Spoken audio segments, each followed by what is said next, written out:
আজই ডাউনলোড করুন আর এনজয় করুন আপনার পছন্দের শো। কোথায় গেল বাবা? কি করবো এখন? এত টেনশন হচ্ছে।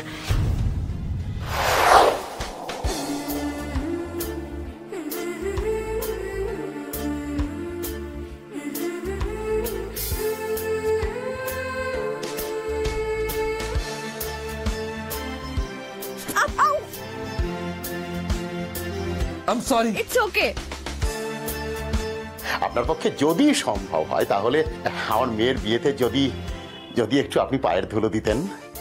চাই একবার, কিন্তু ওই মেয়েটাকে আমি চিনব কি করে? গলা শুনেও চিনতে পারবো না। কি কি হয়েছে কদিন ধরে? কখনো দেখছি আকাশের দিকে তাকিয়ে ভাবনা হচ্ছে, কখনো দেখছি পিটি পিটি হাসছো। এই সত্যি করে বলতো, তোর একজনকেও পছন্দ হয়নি? তুমি তো ভালো করে জানো মা, তোমার ছেলের সব কিছুতে সময় লাগে। তবে খোঁজা যখন শুরু করেছো, মনের মতো মেয়ে ঠিক খুঁজে পাবে।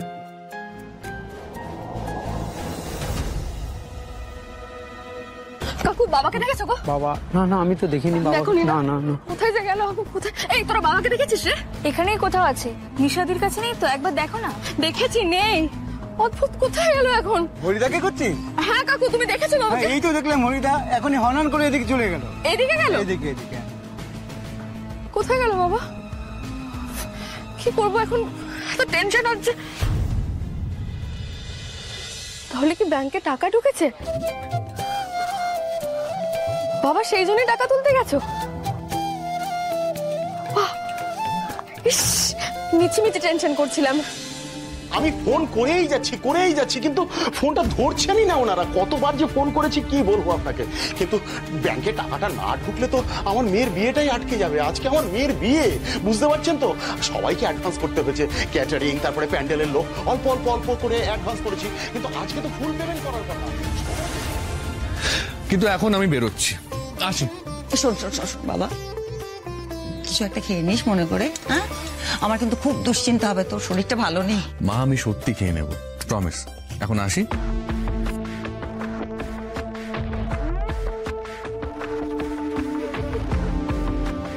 বলছি আমি ওই আসানসোলের জমিটা দেখতে যাচ্ছি। শঙ্খদা, তুমি ওদেরকে জানিয়ে দিও। হ্যাঁ, ওখানে যাবে? কিন্তু এক্ষুনি আবার ওখানে যাওয়ার তো কোনো দরকার নেই। শোনো ঋষি, ওই গরিব মানুষগুলো মালিককে বারবার দেখলে কিন্তু নিত্য নতুন দাবি দাওয়া নিয়ে হাজির হয়ে যাবে। আপনি এত চিন্তা করবেন না, ওই জমিটা নিয়ে আমি একটা প্ল্যানিং করেছি। শঙ্খদা, তুমি আমাদের চিফ ইঞ্জিনিয়ারকেও বলে দাও ওখানে চলে আসতে। মা আসছি। বাবা, কাজের নেশায় খেতে ভুলে যাস না যেন, আমার দুশ্চিন্তা হবে খুব। ও দিদি ভাই, তুমি একদম চিন্তা করো না, আমরা তো ঋষিকে একা ছাড়বো না। আমি আর শঙ্খ ওর সাথে যাবো। আপনারা আবার যাবেন? হ্যাঁ, আরে এত দূর তোমাকে একা একা ছেড়ে দেবো? ঠিক আছে, তাড়াতাড়ি করুন, আমি গাড়িতে বসে আছি। মা আসছি। সাবধানে যাস বাবা। শোন, কি করবে এবার? একসাথে যাবে তো বলে দিলে, এবার কি হবে? এই দেখো, বলতে না বলতে আসানসোলের অফিস থেকে ফোন আসছে। হ্যালো। হ্যাঁ স্যার, বলছি আমাদের ফ্যাক্টরি এলাকায় যে জমিটা কেনা হয়েছে না, তার মালিক অফিসে এসে ঝামেলা করছে। বলছে পুরো টাকাটা পায়নি আর ব্যাংকেও টাকা ঢোকেনি। সর্বনাশ, এবার কি হবে? ওই হরিপ্রসাদ এসে অফিসে ঝামেলা করছে। পরেশ, ওই লোকটাকে তুমি এক্ষুনি ওখান থেকে ভাগিয়ে দাও। আর ওকে বলো কাল সন্ধ্যাবেলা সমস্ত টাকা ও ক্যাশে নিয়ে গেছে, তুমি নিচে দিয়েছো। ও যে সমস্ত টাকাগুলো একটা বড় ব্যাগে করে নিয়ে গেছে, তার সাক্ষী তুমি আর অন্য একজন। আমি কিন্তু 3 ঘন্টার মধ্যে ঋষিকে নিয়ে ওখানে পৌঁছবো। তার মধ্যে কিন্তু লোকটা যেন ওখান থেকে চলে যায়, ঠিক আছে? তোমার বাবা তো এখনো এলেন না, কখন আসবেন? বাবা মনে হয় একটু ব্যাংকের দিকে গেছেন ঠাকুরমশাই। আপনি আয়োজন শুরু করুন, তার মধ্যে বাবা চলে আসবে। আমার আয়োজন তো প্রায় শেষ, বৃদ্ধির কাজ শেষ হলে তবেই তো গায়ে হলুদটা হবে। এই উজি, হ্যাঁ, গায়ে হলুদে তত কখন আসবে রে? ওই 11টার দিকে তো আসার কথা কাকিমা। আচ্ছা,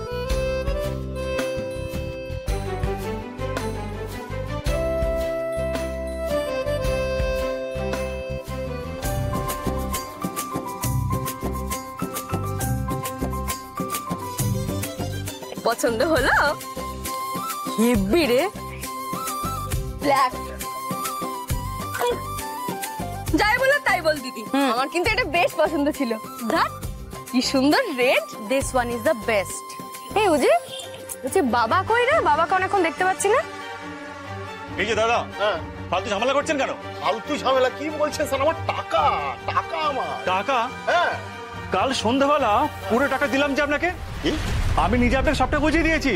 আরে কি অদ্ভুত লোক মাইরি, আপনি দলিলে সই করে পুরো টাকা ইয়া বড় একটা ব্যাগে ভর্তি করে চলে গেলেন, আবার এসেছেন টাকার জন্য। কি সব বলছেন আপনি? আমি দলিলে সাইন করে ইয়া বড় মিথ্যে কথা কেন বলছেন ভাই? আপনি মিথ্যে কথা, উনি মিথ্যে বলছেন। দেখুন আমি এত টাকা এরকম নিইনি। শুনুন আমার কথা শুনুন, এরকম করলে আমাকে কিন্তু এখন পুলিশে খবর দিতে হবে। আমি মিথ্যে বলছি? হ্যাঁ দেখুন, বেশি বাড়াবাড়ি করলে আর পুলিশে খবর দিলে আপনি জেলে যাবেন। কিন্তু আমার কাছে সব প্রমাণ আছে। আর পুলিশ কার কথা বিশ্বাস করবে, আপনার নাকি ঋষি বাবুর? কেন এরকম করছেন ভাই? বিশ্বাস করুন আমি কালকে সন্ধেবেলাতে আসিনি, আমি দুপুর বেলায় এসেছিলাম। বিশ্বাস করুন আমি দুপুর বেলায় এসেছিলাম। ওই শঙ্খবাবু, দুর্জয় বাবু আমাকে 3 লাখ টাকা ক্যাশ দিয়েছিলেন। হ্যাঁ 3 লাখ টাকা। আর আমাকে বললেন যে বাকি যে টাকাটা, ব্যালেন্স টাকাটা ওটা ব্যাংক ট্রান্সফার করে দেবেন। বিশ্বাস করুন আমি এক বর্ণ মিথ্যে বলছি। আচ্ছা সমস্যার কথা বললেন তো, পুরো টাকা কি মদ জয় উড়িয়েছেন নাকি চিটিংবাজি করছেন? একদম বাজে কথা বলবেন না কিন্তু। ঋষি বাবু আমাকে চেনেন, আমাকে ঋষি বাবু বলেছিলেন যে ব্যাংকে টাকাটা ঢুকে যাবে। আপনি ফোন করুন, আপনি এক্ষুনি ফোন করুন, ঋষি বাবুকে ফোন করুন। ফোন করলে বুঝতে পারবেন, উনি নিজে আমাকে বলেছেন টাকাটা ব্যাংকে ঢুকে যাবে। সত্যি বলছি। আচ্ছা এক কাজ করুন, আপনি আমাকে ঋষি বাবুর নাম্বারটা দিন, আমি ফোন। দেখুন বয়স্ক বলে আমি অনেক রেয়াত করেছি, আর কিন্তু করবো না। শুনুন না ভাই, আমার ভাই, স্যার বলছি, মানে আজকে আমার বড় মেয়েটার বিয়ে, টাকাটা না ঢুকলে না মেয়ের বিয়েটাই ভেঙে যাবে। আচ্ছা আমার কথা শুনুন, একটু টাকার ব্যবস্থাটা করে দিন। আসলে কিছু না, মানে আমার ওই জমিটুকুই তো সম্বল। আমার কথা জমিটুকুই তো সম্বল। স্যার আমার কথাটা শুনুন না স্যার। এটাকে বের করে খালি কি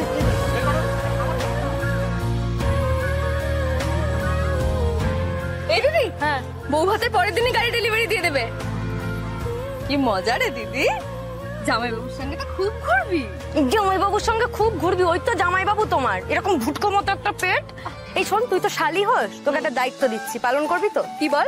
তুই ওকে না একটু বলবি ওই এরকম মোটা একটা ভুঁড়ির চেহারা না। আবার হাসছিস কেন? ওকে একটু বলবি সকালবেলা রোজ যাতে একটু দৌড়ায়, একদম ফিট অ্যান্ড ফাইন থাকে যেন, এই আমি বলে দিলাম। না হলে না এই গাড়িতে আমি ওকে হরগিজ চড়তে দেবো না। কোনো চিন্তা নেই দিদি আমার, জামাইবাবুকে আমি একদম ফিট ফাট করে দেবো। গুড গার্ল, শোনা মোনা, তুই শুধু এটাই চিন্তা কর যে জামাইবাবুর সঙ্গে কি কি করবি। একটা চড় মেরে দেবো। আরে শোন, আরো কত